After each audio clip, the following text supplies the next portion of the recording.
Hi everybody, it's Dr. A and our third and final Labware video. We're going to look at balances in centrifuges. So we're going to start with a top loading balance. It's a single pan balance, and it's one of the most common balances used in the lab. You can see them represented here in this picture. It is usually electronic. It is self-balancing. It is much faster and easier to use than some of the analytical balances. A substance can be weighed in just a few seconds, and these balances are usually modified torsion or substitution balances.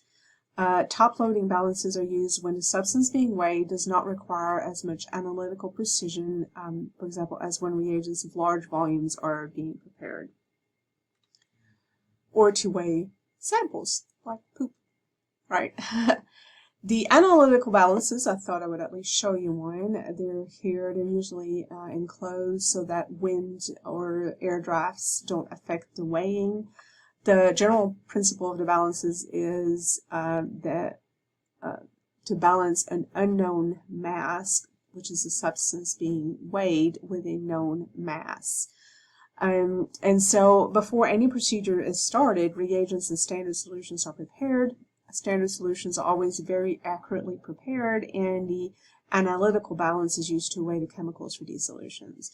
So the analytical balance might be called the starting point of each method used in the lab.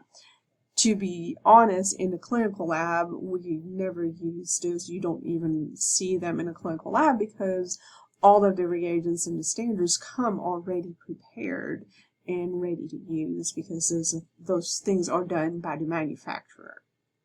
All right, so let's talk centrifuges. Centrifuges are very commonly used in the clinical lab. So centrifugation is used in the separation of a solid material from a liquid by applying rapid rotation or spinning. The force of the centrifuge depends on mass, speed, and radius. The precipitate is the sediment that's going to be packed at the bottom of the centrifuge tube after centrifugation, and the supernatant is the liquid or top portion of fluid that's at the top of the centrifuge tube on top of the precipitate. The centrifuge speed, the number of revolutions per minute, and the centrifugal force generated are expressed as relative centrifugal force, and those requirements can vary depending on testing. So always make sure that your centrifuge is set correctly for the test that you need, for the type of sample that you need. The uses for centrifuges, they're used to process blood specimens, prepare urinary sediments for microscopic examination, and for tissue receptor assays. There are several types of centrifuges. So the two traditional types of centrifuge that are used in routine lab determinations are going to be the conventional horizontal head centrifuge with swinging buckets, and also the fixed angle head centrifuge. I'm going to show you each of them in a picture in just a minute. Within that, you can also have table model centrifuges. They're usually smaller, fits on a countertop, or big floor model centrifuges. Some of those could be refrigerated. There are also ultra centrifuges that centrifuge really, really fast.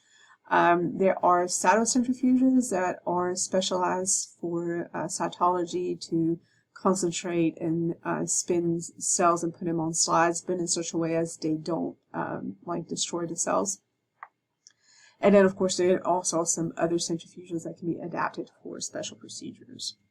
So this picture here is the swinging bucket, horizontal one, and so you can see the bucket itself has little pegs. They go here in the little indentations, and when you close the lid and starts the centrifuge, you'll start spinning, and the buckets are going to go horizontal.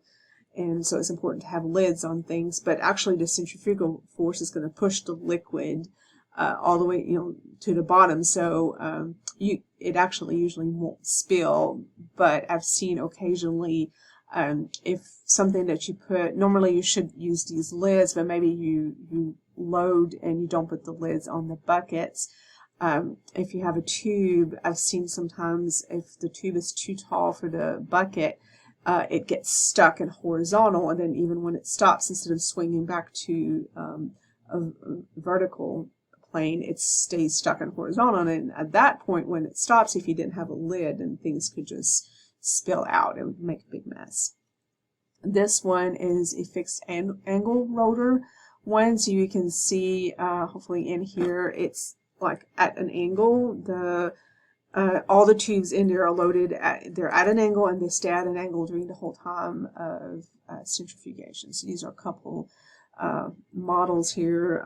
Those are countertops, smaller centrifuges. So a few technical factors to consider in using centrifuges. So always balance the tubes placed in the centrifuge. I'm going to show you the different balance patterns here in just a minute. The tube centrifuge must be capped. Special centrifuge tubes can be used if needed.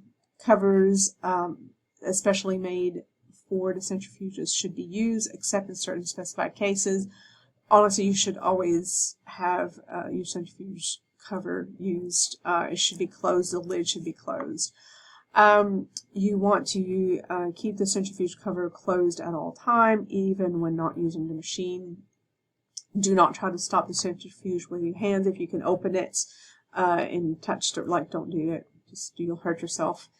And then centrifuges should always be checked, clean, and lubricated regularly to ensure proper operation. They should also be calibrated on a regular basis, usually at least every 6 months, but for sure yearly. So here are different ways you can balance the centrifuge. If you have even numbers, it's pretty easy. You usually put them opposite each other, right? So 2. But if you have odd numbers, there's also ways to balance them. So 3 is pretty easy to do. 4 can be 2 and 2, but it could also be in a cross pattern when you have 1, 1, 1, 1. 5 here is pretty evenly balanced. 6, so you have 3 and 3 opposite each other, but you could have 2 and 2 opposite, and then 1 and 1. And then 7, you would think that, oh, it's an odd number, maybe I can't balance 7, but you can. And even if you look here, the number of spaces are not even, but the weight is evenly distributed. So there is a way to balance 7. 8, of course, there are multiple ways you could balance 8. There's 9 and there's 10. So this one's a pretty big centrifuge. If you had a smaller one, like a 12, it's pretty common to have some that can only hold 12. These are all the ways you can balance a centrifuge with 12, can hold 12 tubes. Basically, the only number of tubes that you cannot balance in that are 1 by itself or 11. So you would just have one hole that wouldn't be balanced. But there are so many ways that you can balance a centrifuge. A little bit on centrifuge safety. So always put a biohazard label on the centrifuge. Include a centrifugation procedure and decontamination plan in your laboratory standard operating procedures. After each use, check for possible spills or leaks or tube breakage. If tube breakage occurs, you have to turn the centrifuge off immediately. You want to leave the lid closed for 30 minutes to reduce the risk of aerosols when you open it, because you don't know what that specimen is contaminated with and you don't want to breathe it in. And then you want to decontaminate the centrifuge interior, safety cups, buckets, and rotors if a tube broke. And then while you do that, obviously you should also make sure, or the lab employee should make sure that they wear proper gloves, that they remove all the debris and all that broken glass, and it should be disposed of in a biohazard waste container, and broken glass usually goes in a sharps container, a rigid sharps container. But centrifuges should be cleaned and disinfected regularly. You should clean the interior, the rotors, the safety cups, the buckets, and you should always follow the manufacturer's instructions to do so. So this is another last little interesting tidbit. So if a spill of infectious material that is transmitted by inhalation occurs in a centrifuge, it says hold your breath, close the centrifuge lid. And so I imagine maybe in a scenario where you're loading it in a centrifuge and it spills, then you'd want to hold your breath and close the lid to minimize aerosolization and the spreading of the infectious material, since it can be spread by inhalation. But then here it says turn the centrifuge off, so that's assuming you're running it with the lid open. It's not a good idea. Okay, so obviously the centrifuge should not be operating. It should be turned off and immediately leave the lab because you are at risk, but also notify others to evacuate the lab because they're at risk too. Close the door, post a biohazard spill sign. Remove any contaminated protective clothing and place in a biohazard bag because all that's been contaminated by whatever got aerosolized. Wash your hands and any exposed skin surfaces with soap and water, and immediately report the incident to the lab supervisor. So this is something that's highly infectious, very transmissible if it gets aerosolized. So those are little extra precautions there. But for your run-of-the-mill, just blood samples in most average labs, those procedures, just cleaning procedures that we outlined in the previous slides, should be plenty to do. So, all right, so that wraps up centrifuge safety and wraps up our little Labware series. So thank you so much for your attention.